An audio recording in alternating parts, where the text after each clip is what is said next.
Ya. Cuestionario número 2 para la solemne 2. Vamos a hablar sobre la represión y otros temas más. ¿Qué es la represión? 1.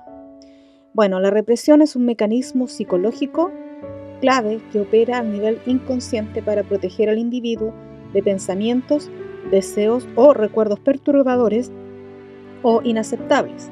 Es un proceso mediante el cual ciertos contenidos mentales son relegados al inconsciente, quedando fuera de la conciencia para evitar conflictos emocionales o de angustia.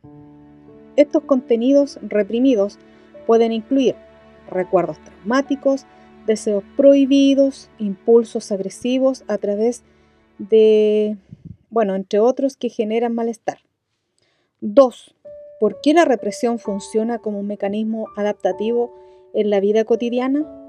Bueno, la represión funciona como un mecanismo adaptativo en la vida cotidiana porque permite al individuo manejar y lidiar con las experiencias emocionalmente internas o contradictorias, adaptándose y bajando la tensión al mínimo, la tensión psíquica, ¿cierto?, del conflicto.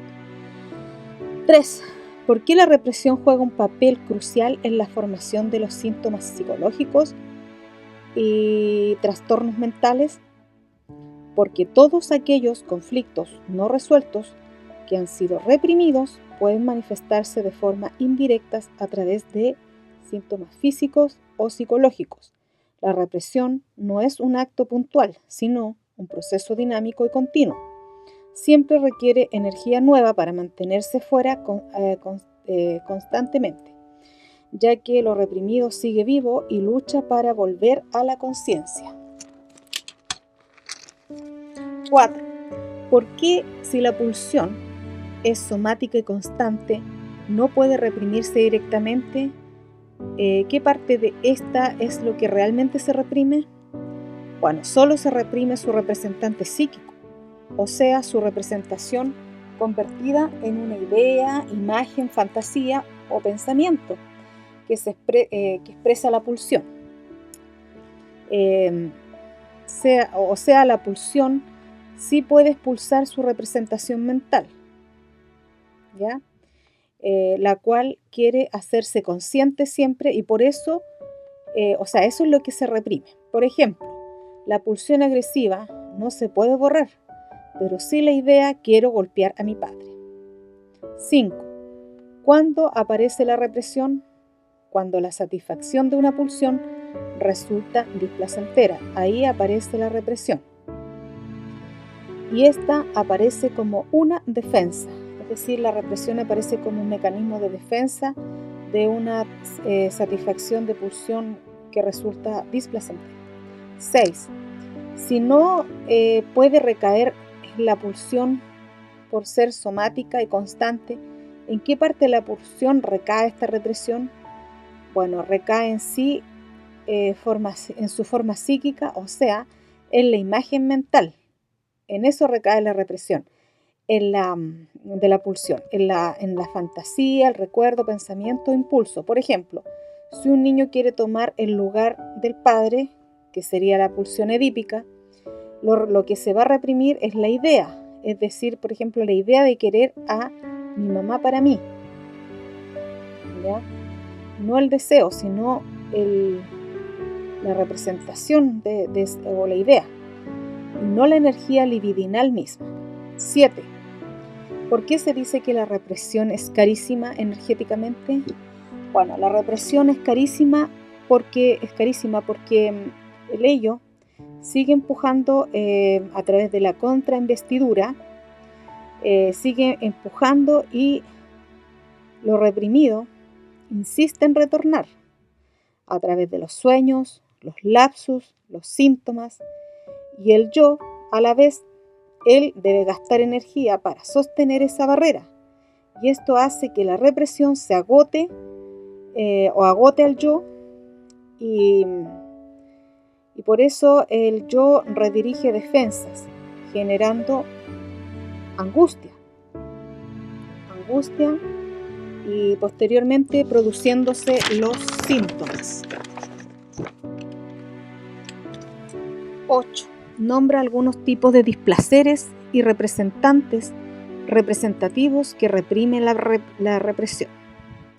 Bueno, algunos tipos de displaceres que provocan represión son como por ejemplo displacer moral. Por ejemplo, si deseo a mi padre, me siento mala y eso provoca una represión que también va a provocar una angustia moral. Después está la displacer por castración. Cuando se piensa, si deseo a mamá, papá me va a castigar. Entonces hay una represión y a la vez genera una angustia de castración. Luego tenemos displacer de angustia o vergüenza. Si hago esto, no seré querido. Y eso es represión. Otro es displacer frente al super yo. Sentir que el deseo ya es vivido como pecado o falta. 9. ¿Qué es la represión primordial? La represión primordial es la primera y más profunda forma de represión de la energía libre y no ligada a las representaciones, sino al deseo infantil, es decir, los primeros deseos, fantasías sexuales, escenas traumáticas iniciales, en el núcleo edípico, violencia, abandono, abuso en la infancia. Lo que se reprime es la representación de esto y no el afecto o el impulso, la energía. Por lo tanto, esta representación buscará nuevas representaciones que sean tolerables para la conciencia y para asociarse a ese afecto reprimido, ¿ya? Desde el inconsciente. O sea, buscará conectarse a alguna asociación para volver a conectarse de alguna forma, aunque sea en forma deformada. 10. ¿Por qué se dice que la represión primordial forma un núcleo inconsciente permanente? Bueno, la represión primordial forma un núcleo inconsciente permanente porque esta represión nunca sus ideas entraron a la conciencia, creándose un vacío desde ese núcleo. Y desde ese núcleo surgen los síntomas y se organizan las defensas y se estructura la vida psíquica. 11. ¿Por qué se dice que la represión primordial nunca vuelve al consciente directamente, pero sí en forma disfrazada?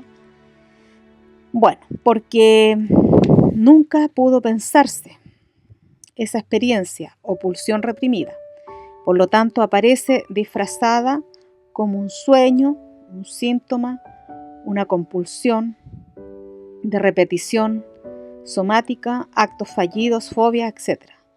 Ejemplo, una experiencia sexual traumática vivida a los 4 años que no pudo pensarse queda primordialmente reprimida y a los 20 años aparece como una fobia, que sería la forma disfrazada, un bloqueo sexual, una angustia o somatización, pero no hay recuerdo así como nítido del trauma así como original, por decirlo.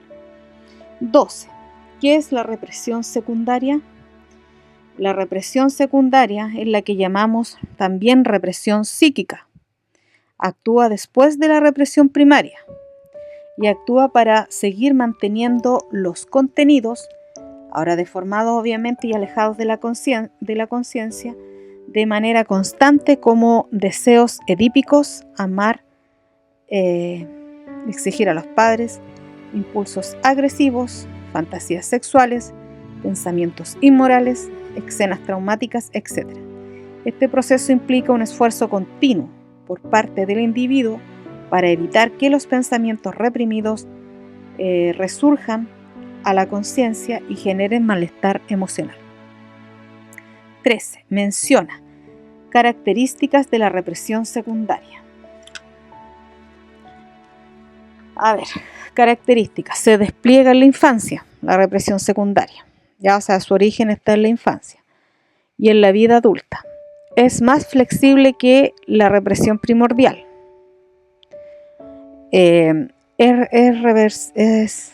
Puede revertirse con análisis. Produce síntomas más visibles que la primordial: obsesiones, fobias, histerias, inhibiciones.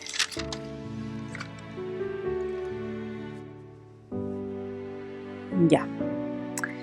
¿Qué son los retoños psíquicos y en qué se vinculan con la represión primordial? Bueno, los retoños psíquicos son pensamientos, imágenes, fantasías, asociaciones que nacen por la conexión con el núcleo primordial o la represión primordial, siendo estos sus extensiones o derivados, los retoños, retoños psíquicos. Por ejemplo, un niño reprimió en la etapa primordial o la represión primordial un deseo hostil hacia el padre, ¿ya? Bueno, esto sería o quedó reprimido como núcleo reprimido, que se llama.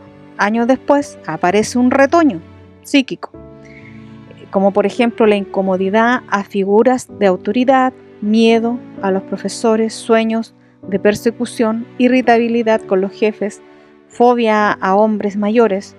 Todos estos vendrían a ser retoños psíquicos del conflicto original infantil, pero no tiene una conexión directa, o sea, no hay una conexión, es una conexión como indirecta, ¿no?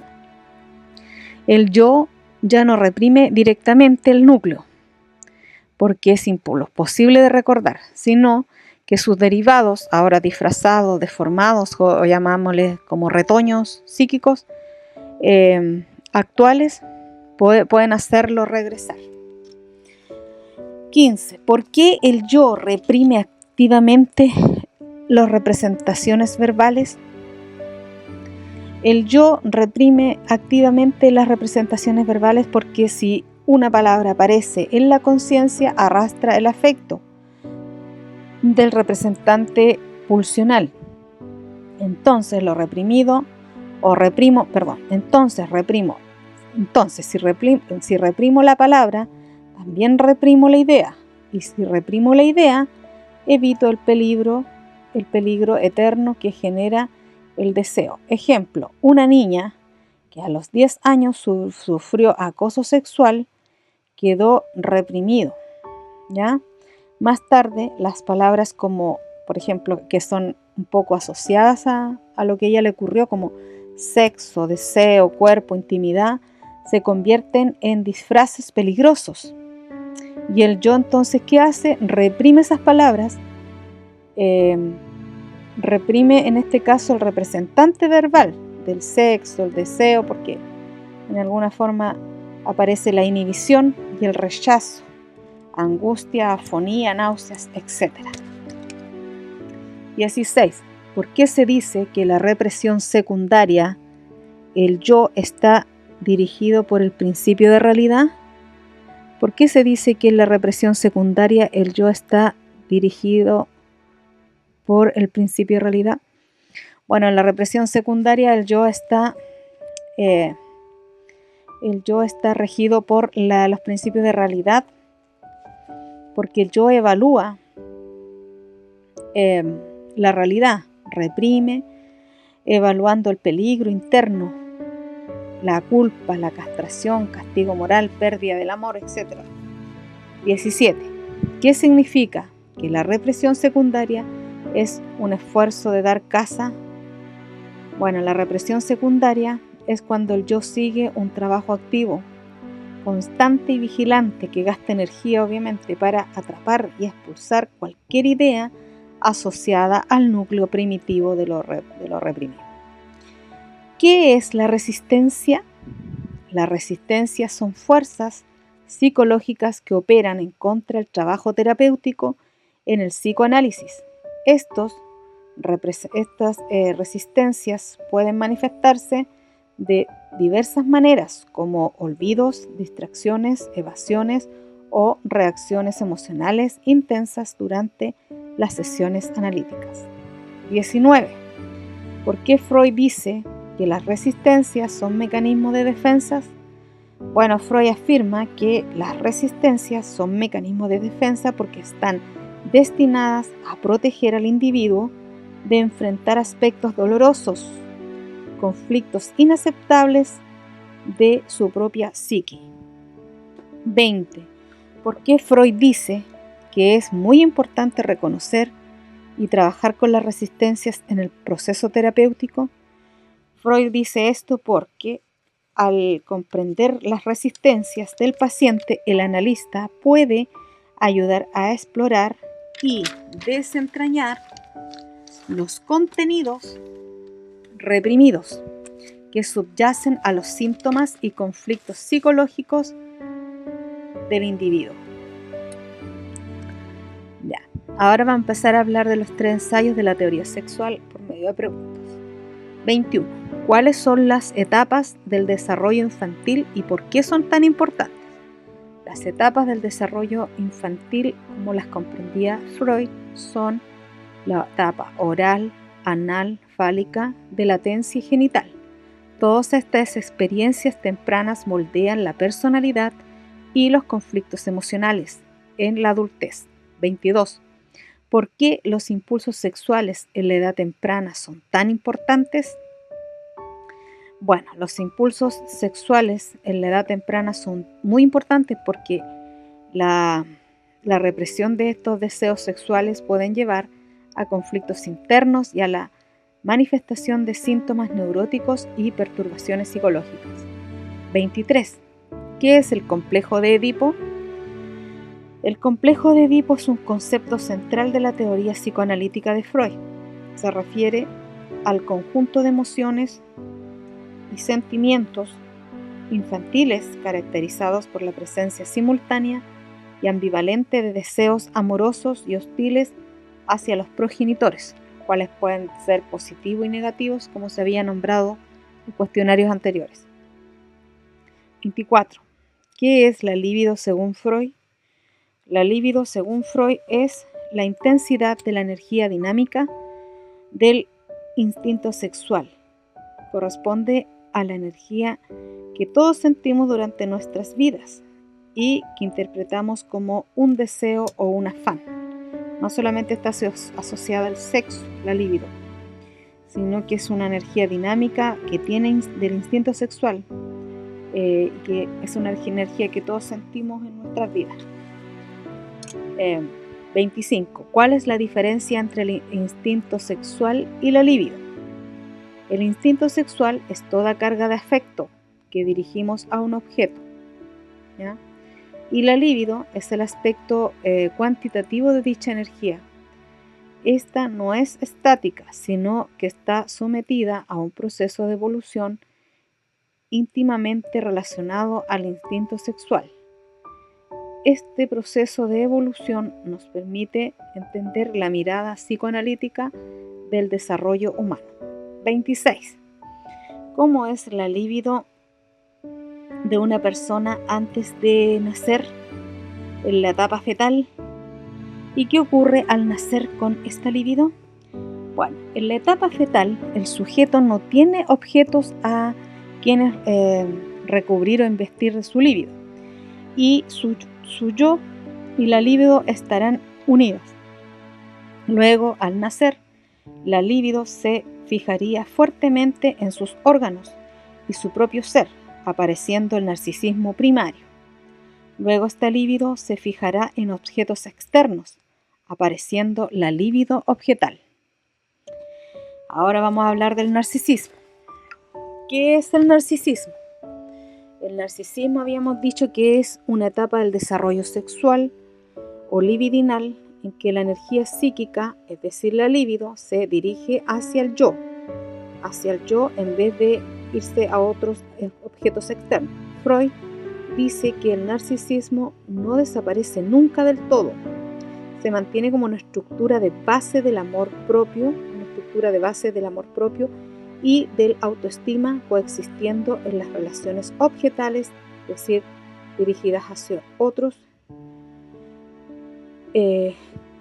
cruciales para el desarrollo de un yo saludable. 28. ¿Por qué Freud hace una vinculación del narcisismo con las patologías psicológicas. ¿Qué tiene que ver el narcisismo con las patologías?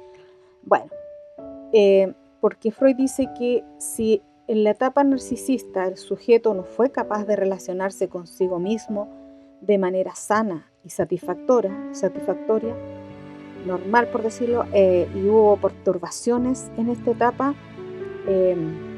las consecuencias estarán en la adultez, porque van a aparecer ahí trastornos psíquicos como la neurosis y la psicosis. Por eso se establecen importantes conexiones entre el narcisismo y la formación de la identidad.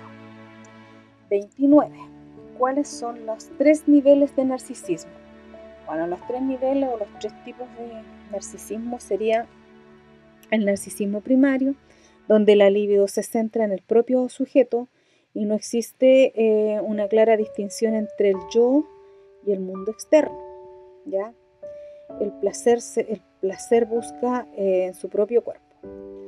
Luego tenemos el narcisismo secundario, donde la libido, lo que antes había dirigido hacia los objetos, las personas, causas ideales, ahora retorna al yo, y este regreso puede deberse a frustraciones, pérdidas o decepciones amorosas y genera una forma de amor hacia sí, una forma como compensatoria.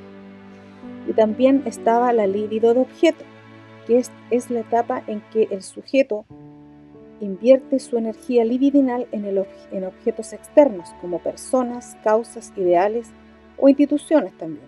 Y el amor ya no se proyecta solo en el yo, sino que se proyecta hacia otros o externamente. 30. ¿Qué es la pulsión? La pulsión según Freud.